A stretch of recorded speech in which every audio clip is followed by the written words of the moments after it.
Salut à tous, c'est Mike pour Entre Rôlistes. On est sur Octogone, on est sur le salon, le stand des 12 singes.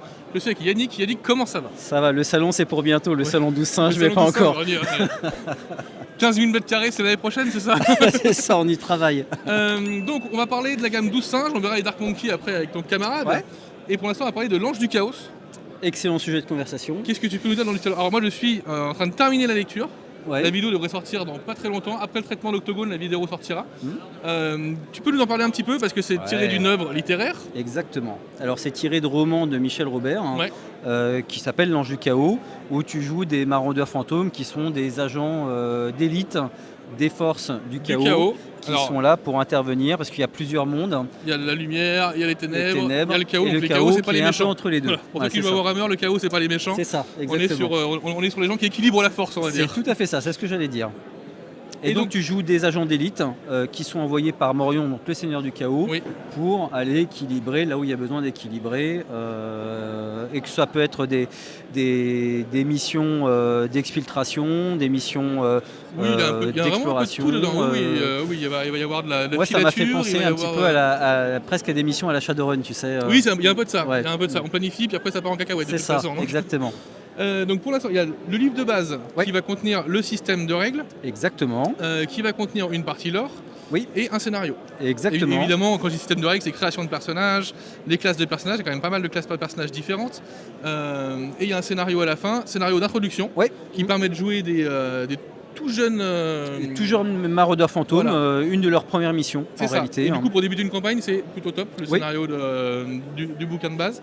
Et ensuite, il y a deux bouquins qui vont sortir au moment où on parle. Exactement, il y en a un qui sort la semaine prochaine au moment où on parle. C'est le monde des plans qui sort la semaine Ouais. prochaine. Alors le monde des plans, c'est un supplément univers, puisque les mondes des plans, c'est quand même assez dense, hein. C'est quand même 10 romans qui ont été publiés, donc c'est une somme de travail. hein. Donc tu as l'intégralité de la description et de la géographie et de l'histoire des différents plans, Mhm. lumière, ténèbres, chaos. Tu as également Alors, différentes... oui, il y a vraiment toute l'histoire, et quand on dit toute l'histoire, c'est qu'on part vraiment du temps zéro. La création Exactement. de l'univers, quoi. On part de là, et après Exactement. on découle tout le reste. Donc, il y a- Exactement, avec les dieux primordiaux, la création des différents plans maîtres. donc pour les fans des livres, clairement. Ouais, je pense il y a- que ça peut être il y a de la un très matière à trouver. bon. Alors, parce qu'il y a plein d'éléments qui ont été créés spécialement pour les romans, parce que c'est des informations là-dedans que tu n'as pas dans les romans. D'accord. Donc, même les amateurs de romans vont avoir des éléments là-dedans qu'ils ne trouveront pas et qui trouveront vont pas venir ailleurs. complémenter justement Et- leur plaisir de lecture. Et d'ailleurs, on n'en a pas parlé, mais dans l'introduction de chacun de ces ouvrages, Il y a une nouvelle de Michel Robert. une nouvelle du coup qui se complète dans les ouvrages sur un groupe de maraudeurs qui partent en mission et on spoil pas la suite, mais Ah ouais, ça, c'est- mais alors il faut savoir que Michel Robert donc, est devenu rôliste, parce que quand Rodolphe Van Oort, qui est l'auteur du jeu de rôle, Mhm. est allé le voir la première fois pour dire bah voilà, j'aimerais faire un jeu de rôle dans votre univers, Michel Robert connaissait pas le jeu de rôle. Et quand ils ont commencé à échanger, ils ont échangé un peu plus régulièrement. Rodolphe a fait faire une partie de l'Ange du Chaos à Michel Robert dans son univers son de roman. univers à lui. Il a La adoré. pression en tant qu'ennemi Et un peu. hein. depuis, ouais, grave. Et en tout cas, ça l'a converti et il est devenu fanade, enfin il est joueur de jeux de rôle et c'était le premier fan c'est quand trop on bien, a, quand c'est on trop a bien. travaillé sur le jeu. Donc c'est génial. Donc le monde de plans, c'est vraiment la partie lore qui va permettre au MJ de créer ses scénarios, de créer ses histoires et en même temps de plonger plus profondément dans l'univers. C'est extrêmement détaillé, il y a vraiment beaucoup de choses dedans. Et puis Et- ça va aussi te permettre de jouer d'autres D'autres choses classes. que des Oui, maraudeurs oui, fantômes. Oui, il y a d'autres tout à fait. d'autres archétypes, d'autres classes avec d'autres caracs. Et on a le troisième bouquin qui est le Alors, nom, il est- je l'ai plus en tête. C'est les sources de sang. Les sources de sang, merci, qui est la campagne du coup. Ouais, c'est une grande campagne qui va plonger les maraudeurs fantômes au cœur d'un conflit entre les ténèbres, la lumière et des ennemis ancestraux qui sont les Smaug. Et ce qui est intéressant dans cette campagne, c'est qu'on est sur. Vu qu'on joue les agents du chaos quand même, on joue des gens qui sont là pour équilibrer les forces, on est quand même sur une campagne en nuance de gris. Où... Bah, de toute façon, les romans sont en nuance de gris. Alors, C'est-à-dire moi je que t'avoue, je connaissais pas les romans. la quand j'ai lu le lumière, rôle, c'est mais pas bon. forcément les gentils. Non, clairement pas. Les ténèbres, c'est pas forcément les méchants non pas plus. tout le temps, mais quand même des Et fois. en effet, ça. Alors, on a la chance que Rodolphe est aussi auteur de spin-off de l'univers de l'Ange du Chaos, donc il D'accord, donc connaît il parfaitement maîtrise parfaitement l'univers. quoi. l'univers. Et donc Bah, ça a ça sent été après, hein, dans la lecture, rédigé de la même façon qu'il aurait écrit un roman, sauf qu'on l'a scénarisé, tout simplement. Donc il y a ce triptyque-là, et il y a ces decks de cartes Ah bah ouais, qui on vont aime apparaître. bien, on aime bien les De cartes toute chez façon, 12 singes. chaque jeu, il faut des Ouais. cartes, de toute façon. Bah c'est ça, ouais. Écoute, on est des grands enfants, on aime bien manipuler nos petites aides de jeu, hein. Donc on a les 2 paquets sang et mana. Ouais, exactement. Donc là, tu vas retrouver déjà tout ce qui va être étapes préjudiciables qui sont un élément important Oui. des combats. Tu vas retrouver toute la liste de sorts parce qu'il y a quand même pas mal de sorts si tu veux jouer Il y en a un lanceur de quelques-uns, ouais. sorts. Et puis Ombre et Chaos, ça va te permettre aussi de jouer les arts martiaux puisque tu as des capacités Oui, spéciales. parce qu'on n'a pas détaillé le système, mais vous le verrez dans la vidéo que je ferai, il y a un système de... Oui, il y a un système d'arts martiaux, tout simplement. Ouais, le système, avec il des est- attaques il- spéciales un petit peu, etc. Enfin, Il est assez tactique, il ouais. est assez stratégique. Mais ouais. Il donne un pare-belle au combo entre joueurs aussi. C'est ça. Donc il est assez sympa, ouais, tout à fait. Et puis on a l'écran également, puisque dans l'écran, Là, il est juste à côté, hein, Ouais. ouais. Donc un bel écran qui a été réalisé par Julien Delval, hein, comme les couvertures. Et dans l'écran, on a la cité des nuages, qui est la capitale du plan de la lumière et qui est une étape de la campagne. oui. Et il y a également le guide des terres de sang qui sera également une étape de la campagne. Voilà un petit peu pour le contenu de cette Parfait. première mouture Donc l'ange du chaos. de l'Ange du Chaos. Il y a volonté de continuer après ou pas? Bah, c'est comme à chaque fois, c'est la C'est ça. réponse. Ouais, en tout cas, Rodolphe a des envies. C'est ça, ouais. A des idées. Les auteurs, en tout cas, il y a des idées, il y a Ouais. du potentiel. Ouais. Si jamais, Exactement. ça venait à marcher, il y a du potentiel Exactement. derrière. Ouais, tout à fait, hein. Donc Ça marche. il y a matière. Et est-ce que tu veux qu'on parle de Forge-Pierre qui est juste là, les chroniques Ouais, de Forge-Pierre? alors pour le coup, on va rester dans du Medfan, hein, mais alors sur une thématique et une ambiance très différente. Ah, ça se voit à la couleur déjà. Ah bah ça se voit aux illustrations, ça se voit à la couleur. On est plus sur un univers, j'allais dire feel good, en tout cas moins dur et moins mature, même si alors c'est motorisé avec la 5e édition. Ok. Et globalement, les chroniques de Forge-Pierre, ce sont 4 tomes hein, qui sont en gros une grande campagne hein, qui vont amener des personnages niveau 1 jusqu'au niveau 20. Ah, ce qui se fait Donc, rarement avec la un 5e grand édition en écart. plus. Ouais, exactement. Ok. Donc il fallait un petit peu de place. Donc au lieu de faire un très gros pavé, on a préféré segmenter les différents volumes. Oui, et puis de toute façon, par tranche de niveau. ouais, de toute façon, il y a déjà de quoi jouer. Si on passe du niveau 1 à 5 par exemple dans le premier, alors je sais pas comment ils sont répartis, mais je me dis que ça va être à peu près ça. Exactement. Parce que c'est ce qu'il fait dans les campagnes 5e, généralement c'est 1-5, 5-10 ou 5-11. Mais oui, du coup, c'est pas la peine de mettre le ticket d'entrée sur les 4 dès le début, on peut en prendre un, jouer et puis acheter l'autre au fur et à Exactement. mesure. D'autant que dans le premier, en fait, alors comme c'est un univers un peu steampunk, c'est-à-dire que dans cet univers-là, lors d'exploration dans des îles inexplorées, on a découvert des matériaux magiques, avec des propriétés magiques en tout cas, et qui sont devenus progressivement, qui ont été intégrés progressivement dans la vie quotidienne de l'univers des Chroniques de Forge-Pierre. Ok. Et donc on détaille toutes les capacités de ces minéraux particuliers. Et puis il y a aussi une vraie patte graphique puisque l'auteur de la campagne est également la personne qui a fait tous les plans. Donc la spécificité c'est qu'il y a beaucoup de plans en 3D isométrique. D'accord. Donc ça apporte aussi une dimension un peu particulière à la campagne. Super. Eh bien écoute, on va te libérer là. On va te rendre à ton stand et on va aller prendre ton acolyte pour partir dans la partie un peu sombre des 12 singes. C'est ça, moi je suis le gentil singe et lui c'est le L'autre dark c'est celui singe. qui est dans la cave, qui Monkey. traîne des choses innommables. On le laisse sortir pour le salon, mais pas beaucoup plus. Merci à toi en tout cas. Salut. Et nous on se retrouve tout de suite. Donc on est encore sur le stand des 12 singes, je suis avec Luc. Luc, comment ça va? Ça va bien? Et là on va vous parler d'un petit jeu qui est juste ici, qui s'appelle Noblesse Oblige. Donc tu es l'auteur, enfin le co-auteur, c'est ça, je suis parce que vous êtes deux, mais exactement. ton compagnon est un peu timide, donc il reste hors champ. Voilà, c'est ça. Tu peux nous dire quoi du coup sur Noblesse Oblige? Eh bien que c'est un jeu qui fait du KPDP. Donc Du en jeu gros, de KPDP. c'est un jeu de KPDP qui est un jeu plutôt qui est là pour émuler en fait le style qu'on retrouve dans les Trois Mousquetaires, dans qu'on va retrouver dans toutes ces fictions flamboyantes. Oui, moi les images que j'ai, c'est je saute, je m'accroche au chandelier, exactement. J'atterris sur la table, je mets des coups d'épée, donc de fleuret. Donc ça c'est un jeu qui va soutenir ce genre de fiction, comme on l'aime en fait. Voilà, donc il est hérité des jeux propulsés par l'Apocalypse. Ok, donc avec des manœuvres et des... C'est ça. Nous on les a appelés les effets de cap, mais du coup, ça c'est marche exactement bien. la même chose avec donc des déclencheurs qui vont orienter la fiction dans selon quand ça se passe. Donc c'est pareil, il y a des livrets qui représentent les différents archétypes classiques du KPDP. Tu veux que je te les présente ? Si tu les as, oui, vas-y. Alors je les ai pas là, mais je peux te les présenter comme ça. En fait, donc tu as le comédien qui va être ils sont au début du livre, je pense. Donc tu as le comédien qui va être le genre de Molière, le gars qui est très flamboyant et qui va... Exactement, qui va pouvoir charmer les foules et attirer l'attention à lui. On va avoir le duelliste qui est celui qui va se battre en duel avec plein d'honneur et de panache. On va avoir le militaire qui va être le mousquetaire un peu plus violent, un peu plus agressif, avec un peu plus bourru. Voilà. On va avoir l'intrigant qui lui va être plus le cerveau de l'histoire, celui qui va planifier les choses, qui va essayer d'avoir une meilleure réflexion. On va avoir le larron. Donc c'est un peu particulier parce que le larron, c'est pas le voleur de donjons, c'est plus un Jack Sparrow, un Arsène Lupin. Donc, parce que en fait, ce jeu, on joue des gentils. Parce que les héros de KPDP, c'est quand même des gentils avec un code d'honneur qui sont prêts à le défendre. Donc du coup, le larron, c'est plus quelqu'un qui va redistribuer l'argent plutôt que de se le mettre dans la poche. C'est un Robin des Bois plus que... Voilà, exactement. Okay. Et le dernier, c'est le domestique, où là, on va jouer plancher. Et qui est mon livret préféré, j'avoue, parce que c'est vraiment... et donc du coup, ça se présente sous un coffret avec plusieurs livrets à l'intérieur, c'est ça ? C'est ça. En fait, on a quoi à l'intérieur ? Je vois qu'il y a Aventure rocambolesque. Je vais donner ça à nos petites mains qui sont juste là. Voilà. Donc Aventure rocambolesque, c'est pendant la précommande, on a produit un recueil d'aventures.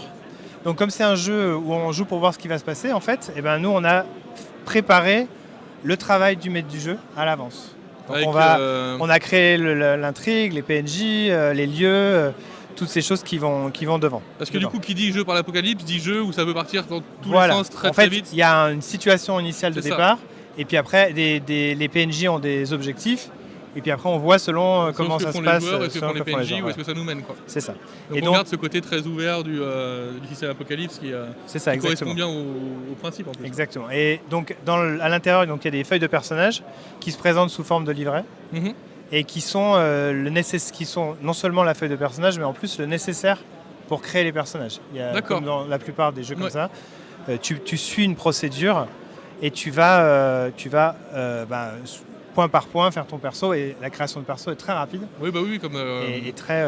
C'est la facilité de la pocket. Ça peut être joué en campagne du coup avec c'est prévu pour être joué en campagne. Donc avec les montées d'XP à l'Apocalypse où on choisit. Exactement. Nous on conseille de jouer en campagne parce que ça permet de développer un peu les personnages et de faire ça. Tu peux le jouer en one shot. Moi sur les conventions je fais des one shots. Oui. Mais j'avoue que c'est souvent un peu ça te laisse sur ta faim parce que tu as envie de voir ce que ça va faire après. Oui, surtout que c'est le genre de jeu où les personnages vont beaucoup évoluer, les relations avec les autres aussi du coup. C'est ça. En fait, les personnages débutent, ils sont tous amis. On oblige le groupe à créer des relations fortes entre eux pour que ça crée un groupe fort face à l'adversité. Oui, et puis ça évite toujours le problème du MJ, alors comment vous vous rencontrez, comment vous vous croisez. C'est ça. Parce que l'objectif, donc ce que je dis en démo, c'est que c'est pas un jeu d'enquête. Donc en fait, le grand méchant, tu sais souvent qui c'est tout de suite. Oui, comme dans c'est les codes de ce genre de récit. C'est les codes de KPDP, exactement. Oui. Et puis c'est pas un jeu de stratégie, hein. Tu cherches pas à savoir, on ne déplace pas des figurines sur des battle maps, on est d'accord. Donc ça se présente sous la forme de 2 livres. En fait, il y a un livre de joueur et un livre de MC. Ils sont pas séparables, sauf qu'on les a décollés, nous, parce qu'il y en a un qui va aller au milieu de la table pour les joueurs, et l'autre qui va rester au MC. Par contre, tu as besoin d'avoir les deux pour jouer. Donc ils ne sont pas vendus séparément, on va dire. Et dans le livre du MC, tu as tout ce qu'il faut, même si tu es un MJ débutant pour apprendre à jouer, pour créer tes aventures et pour gérer les joueurs. Et donc, du coup, c'est tiré du système Apocalypse. Le système Apocalypse, ça inclut dedans, du coup En fait, on utilise les mêmes... Alors, pour le coup, nous, on est un peu spécial. Il n'y a pas de D6. Il n'y a pas de D6. On utilise un D20. Un D20 ? Eh ouais. On utilise un D20. Et alors, pourquoi on utilise un D20 ? C'est parce que ce jeu, il est hérité, en fait, d'un vieux jeu... d'avant qui faisait des trucs de mousquetaires qui s'appelait Flashing Blades. Ah oui, voilà. Donc nous on était fans de Flashing Blades, on a voulu faire un jeu moderne avec, et donc on a voulu garder le D20. Et en fait, comment ça marche au niveau de comment on fait ? Parce que l'Apocalypse c'est 3 succès en fait. D'accord, tu as 6 moins, il y a le 6 7, moins, 9, c'est 10 l'échec mais, mais en fait tes caracs elles sont sur 20, et tu as une deuxième sous-carac qui est la moitié de ta carac. Okay. Donc les caracs sont pairs, tu as la moitié de ta carac, Et en fait, si tu fais en dessous ou égal de la moitié de ta carac, c'est un succès total. Si tu fais entre les deux, c'est un succès partiel. C'est ça exactement. Et si tu fais plus, là, tu feras un revers de fortune, ce qu'on appelle un revers de fortune. Voilà. Et alors aussi dans le livre du M6, je précise aussi qu'il y a une aventure à la fin qui est un peu hors norme par rapport à ce genre de jeu. Parce que moi on a voulu faire un tuto, un peu comme dans les jeux vidéo. Un tuto du coup un peu plus linéaire. En fait, on a fait un truc linéaire où on indique au MC quelles sont les manœuvres qu'il doit utiliser, quels effets de cap et quelles sont les réponses aux questions pour aider vraiment la table à se mettre en main. Pour l'accessibilité, pour le jeu. Et donc c'est pour ça que je dis que c'est qui a jamais fait. Franchement, je pense que t'as pas besoin. Enfin, j'espère. T'as pas besoin d'avoir déjà fait du jeu de rôle pour pouvoir jouer à ça. Ok. Et donc du coup, c'est ce coffret-là. C'est disponible déjà ou pas encore? Ouais, c'est disponible, bien sûr. Ouais. Et ça c'est disponible dans les boutiques. Le coffret, il est à 99 €. Ok. Et alors, on a fait autre chose avec. On a aussi un jeu de cartes. Oui, parce qu'il faut maintenant chaque jeu de rôle a son jeu de cartes. Ouais, c'est ça, exactement. Alors, sur le jeu de cartes, on a mis tous les effets de cap. Donc, et comme on avait beaucoup de cartes, parce que les effets de cap, il n'y en a pas tant que ça. Donc, il y a 2 fois les effets de cap. Puis, il y a les effets de cap de chacun des livrets. Et puis, des aides de jeu pour le maître du jeu, pour qu'il puisse... Ok, puis que ça puisse distribuer à table. Donc, encore une fois, les niveaux accessibilité, on est quand même pas mal, quoi. C'est ça. Bon, bah parfait. Voilà. Merci beaucoup. Je t'en prie. Merci, je ne connaissais pas, donc merci pour cette découverte. Et on se retrouve, je crois, tout de suite dans la partie un peu plus sombre des 12 singes. On est passé du côté obscur des 12 singes, on est avec les Dark Monkeys. Jérôme, comment ça va? Ça va très bien, en pleine forme. Comme vous le voyez, je ne suis pas habillé comme hier parce qu'en final il s'est passé un peu de temps et du coup la fatigue apparaît au fur et à mesure. Hein, donc on va essayer de survivre. On va présenter 2 choses là. Ouais. Tout d'abord, opération spéciale. C'est ça, opération spéciale. Du coup ça sort en boutique, c'est sorti en boutique récemment. Qui est donc un recueil pour section 13 avec 3 scénarios à l'intérieur. 2 scénarios. C'est 2 gros scénarios qui ne sont pas liés à la campagne de base mais qui s'intègrent au milieu, qu'on peut jouer d'ailleurs aussi autrement. Oui, on peut aussi les jouer juste à Cthulhuac si on a un scénario indépendant, où on joue quand même des agents secrets, mais chaque scénario est indépendant, il n'y a pas de grand secret lié au reste de l'intrigue, donc ça peut se jouer soit intégré au milieu pour faire passer du temps à certains moments, soit ça peut se jouer indépendamment. Il y a même, pour ceux qui ont regardé la vidéo qu'on a faite dans section 13, il y a même un moment dans la campagne où c'est prévu pour, et c'est extrêmement intéressant de les mettre là parce que ça casse un peu l'histoire de la campagne et la surprise derrière du coup de la reprise, elle est que plus mémorable, je pense. Exactement. Donc ça vient de sortir, nous la critique elle va arriver juste après, mais on est surtout sur un stand où on a des magnifiques photos. Oui, c'est des photos de D3. Oui. Donc D3 c'est un jeu qui est actuellement en financement participatif et dans lequel on va jouer des flics des affaires internes qui vont enquêter sur d'autres flics. C'est un peu un jeu à l'ambiance de The Wire ou Sur écoute de David Simon.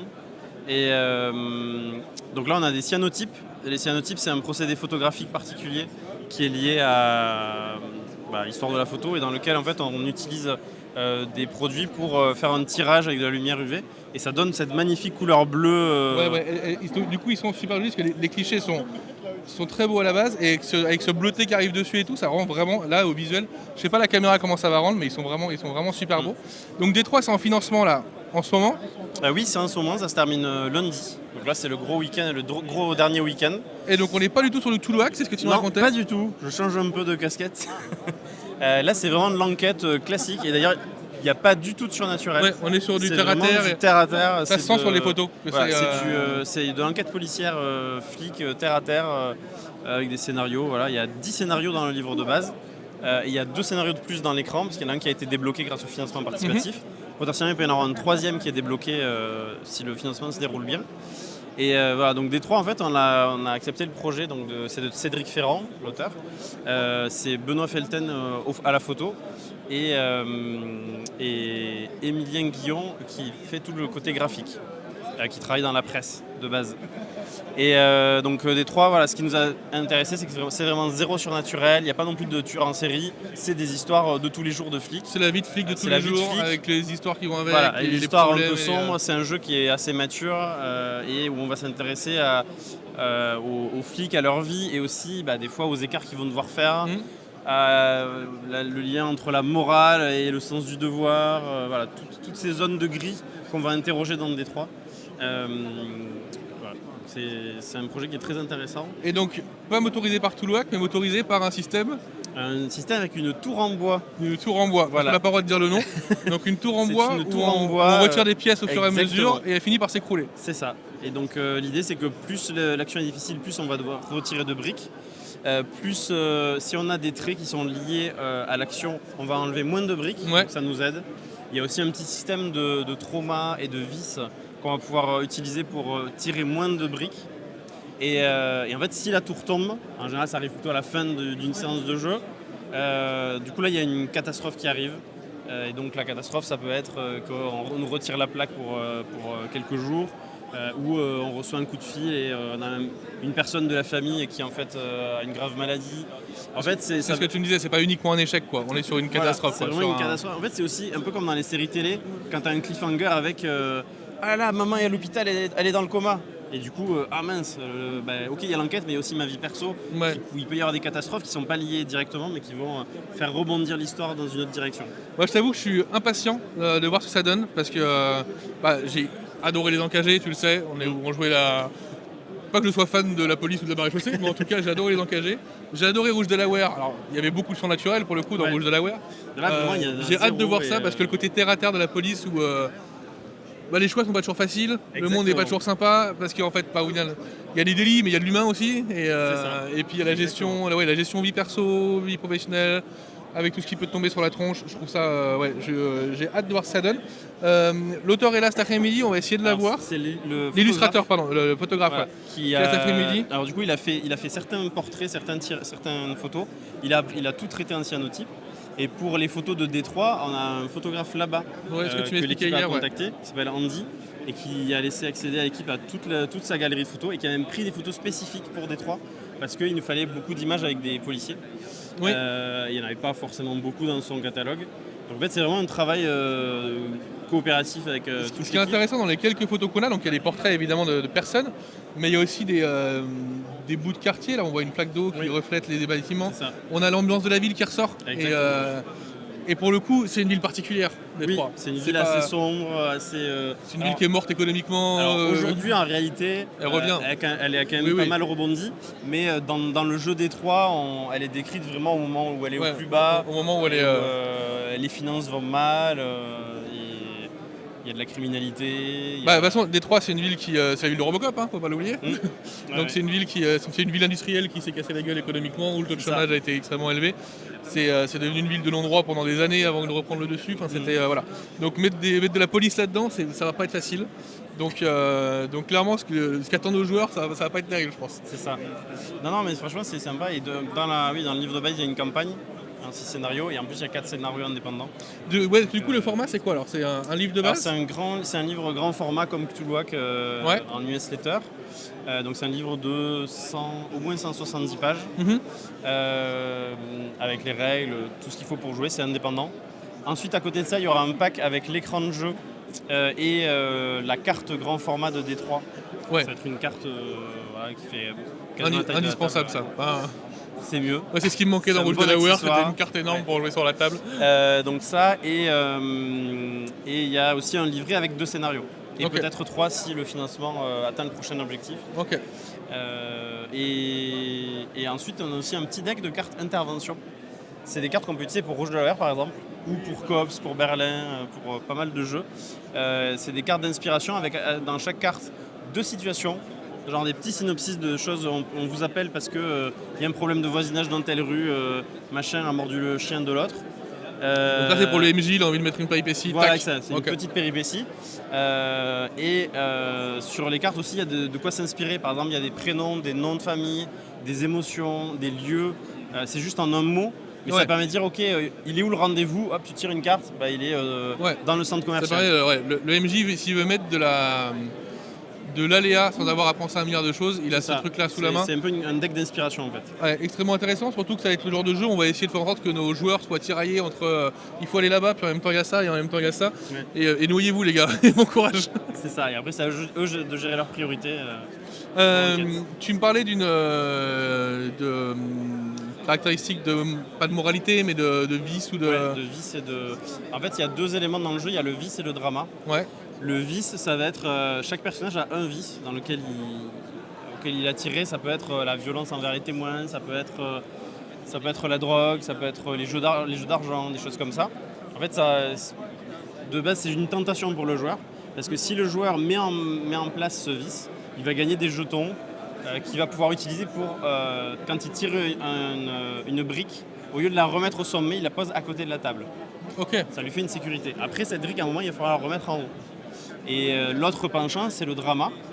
Le joueur peut mettre en scène du drama et dire, voilà, je mets en scène une scène de drama.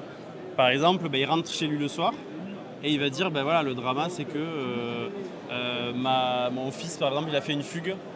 Donc le MJ va gérer la petite scène, alors c'est pas censé durer des heures, et c'est une petite scène en fait qui montre la vie à côté, et il gagne des jetons de drama grâce à ça.